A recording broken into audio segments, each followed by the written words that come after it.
நேயர்கள் அனைவருக்கும் வணக்கம். இப்பொழுது நேர்காணல் நிகழ்ச்சியிலே நாங்கள் சுரேஷ் தர்மா அவர்களை சந்திக்கப் போகிறோம். வணக்கம் சுரேஷ் தர்மா. வணக்கம் செந்தில்நாதன் அவர்களே. சரி, எப்படி இருக்கிறீர்கள்? இருக்கும் நலம் நலம் நாடுவதும் அதே. ஆமாம், நிச்சயமாக. கடந்த சில நாட்களாக, குறிப்பாக இந்த மாதத்திலே பார்த்தீங்கன்னா, டொரண்டோ பெரும்பாக்கத்திலே இந்த நகைக்கடைகள், அதாவது ஜுவல்லரி ஸ்டோர்ஸ் கொள்ளை சம்பவங்கள் தொடர்ந்து நடைபெற்றுக் கொண்டிருக்கிறது.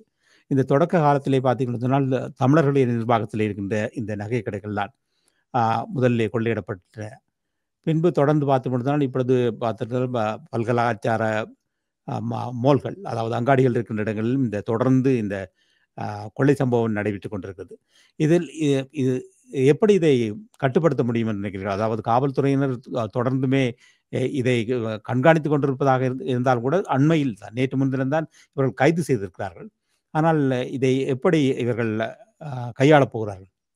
இல்ல, இது அதாவது இந்த விடுமுறை காலங்களில் தொடர்ச்சியாக இடம்பெறுகின்ற ஒரு சம்பவமாகவும், சில பெரிய அதாவது அங்காடிகளில் அல்லது மால்களில் இந்த பெரிய நகைக்கடைகள் இலக்கு வைத்ததான சம்பவங்கள் என்பன பல முறைகள் இடம்பெற்றிருந்த பொழுதிலும், இம்முறைய சம்பவங்களின் பொழுது பொதுமக்களின் பாதுகாப்பு அல்லது பாதுகாப்பு உத்தியோகத்தர்கள் குறித்த கவலைகள் ஏதுமின்றி இந்த சுத்தியல் போன்ற பயங்கர ஆயுதங்களுடன் கடைகளில் நேரடியாக ஒரு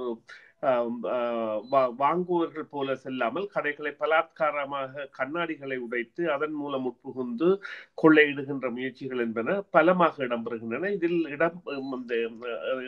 இதில் ஈடுபட்டிருப்பவர்கள் குறைந்த வயதுடைய பராயத்தினர்களாக பலரும் அடையாளம் காணப்பட்ட சம்பவங்கள் கூட இது ஒரு குழுமமாக இந்த விவகாரம் இடம்பெறுகின்றது என்பதை காட்டி நிற்கின்றது. நிச்சயமாக இது பொதுமக்களின் பாதுகாப்புக்கான ஒரு அச்சுறுத்தலாக கூட மாறி வருகின்றது என்பதுதான் இங்கே குறிப்பிடப்பட வேண்டிய விடயம். ஆமாம், வழமையாகவே இந்த நிறுவனங்கள் மூடப்பட்டிருக்கும் நேரத்தில் தான் அந்த கொள்ளை சம்பவங்கள் நடைபெறும். வழமையாகவே இப்பொழுது மக்கள் நடமாட்டம் இருக்கும் பொழுதே இந்த கொள்ளை சம்பவங்கள் நடைபெறுவதால் நிச்சயமாக மக்களுக்கு பாதுகாப்பில்லை. இதைவிட அங்கு வாகன தரிப்பிடங்கள் கூட வாகனங்களை அவர்கள் தரித்துவிட்டு, அதாவது ஓடி செல்ல வேண்டும் என்பதற்காக கண்டவாறுக்கெல்லாம் அவர்கள் வாகனங்களை செலுத்திக் கொண்டிருக்கிறார்கள்.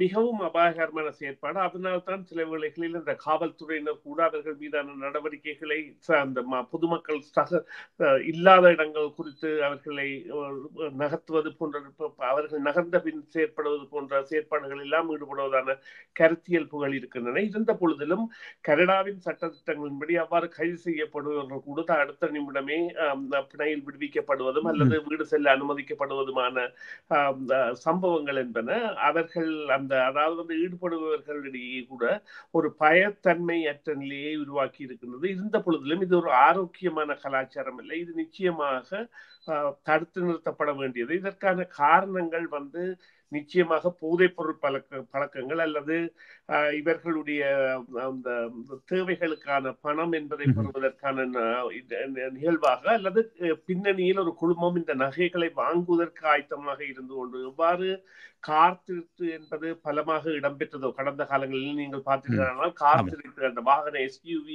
என்கின்ற விலை உயர்ந்த வாகனங்கள் திருடப்பட்டன.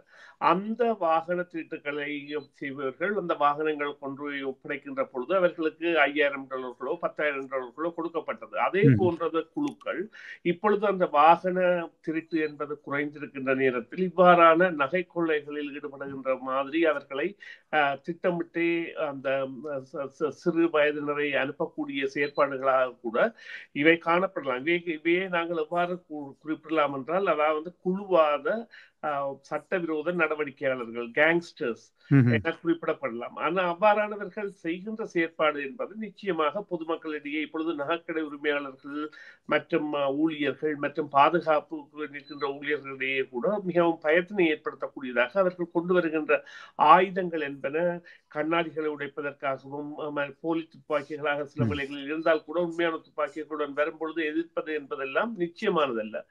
இங்கே ஒரு நிலைமை வரப்போகின்றது என்னவென்று சொன்னால், இதை தடுப்பதற்கான வழியை எவ்வாறு செய்யலாம் என்று சொன்னால், முதலாவதாக இந்த நகைக்கடைக்காரர்கள் அந்த முன்னுக்கு காட்சிக்கு வைத்திருப்பது உண்மையான பொருட்களை வைத்து இருப்பதை தவிர்த்து போலியானவற்றை வைத்திருப்பது போன்ற தோற்றப்பாட்டை ஏற்படுத்த வேண்டிய தேவை இருக்கின்றது. ஏனென்றால் இந்த தாக்குதலின் அந்த துணிவு அல்லது அந்த துணிவு என்றதை குறிப்பிட முடியாத அலட்சியம், அதாவது பொதுமக்கள் சார்ந்த அலட்சியம் அல்லது அக்கறையின்மை, தங்களுடைய எதிர்காலம் குறித்த அக்கறையின்மை போன்ற பல நடவடிக்கைகள் மூலம் அவர்கள் இந்த செயற்பாடுகளை செய்கின்றார்கள்.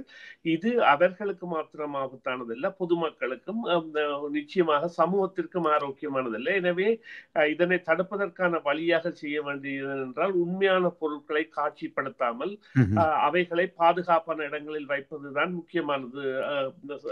அதாவது எவ்வாறு தடுக்கலாம் என்பதற்கான ஒரு முதல் அதுதான் செய்யப்படும்.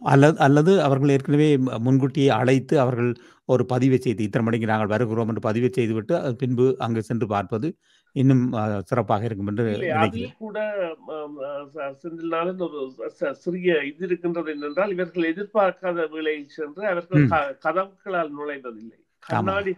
கண்ணாடிகளை உடைத்து, அந்த கதவில் உள்ள கண்ணாடியை உடைத்து, அதாவது அந்த கண்ணாடிகள் எல்லாம் உடைக்கப்பட முடியாத கண்ணாடிகளாக இருந்தாலும் அவர்கள் அதனை தொடர்ந்து உடைத்து அந்த கண்ணாடிகள் உடைக்கப்பட்ட இடத்தினூடாகத்தான் நுழைகின்றார்கள். எனவே இது குறித்த ஆலோசனைகளை பாதுகாப்பு, அதாவது சம்பந்தப்பட்ட போலீசாரும் மற்றும் இந்த நகைக்கடை உரிமையாளர்களும் சேர்ந்து செய்ய வேண்டிய ஒரு செயற்பாடாகவும் இது இருக்கின்றது. என்றால் இது வாகன திருட்டுகளுக்கு ஒத்ததாகவே பொழுது நகைக்கடைகள் மீதான பார்வையும் திரும்பி இருக்கின்றது.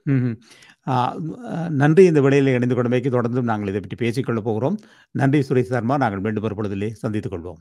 நன்றி செந்தில்நாதன். நன்றி நேயர்களே, வணக்கம். நன்றி. சிஎம்ஆர் யூடியூப் சேனலில் இணைந்திருக்கும் நேயர்கள் அனைவருக்கும் எமது நன்றி.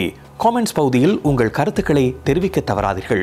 முக்கிய செய்திகள், காணொளி தொகுப்புகள், நேர்காணல் என பலதரப்பட்ட அம்சங்களையும் உங்களுக்காக தருகின்றது சிஎம்ஆர் யூடியூப் சேனல். சிஎம்ஆர் என்று சர்ச் செய்து எமது யூடியூப் சேனலை சப்ஸ்கிரைப் பண்ணுங்கள். உங்கள் உற்றார் உறவினர் நண்பர்களோடும் இந்த காணொளி தொகுப்புகளை பகிர்ந்து கொள்ளுங்கள்.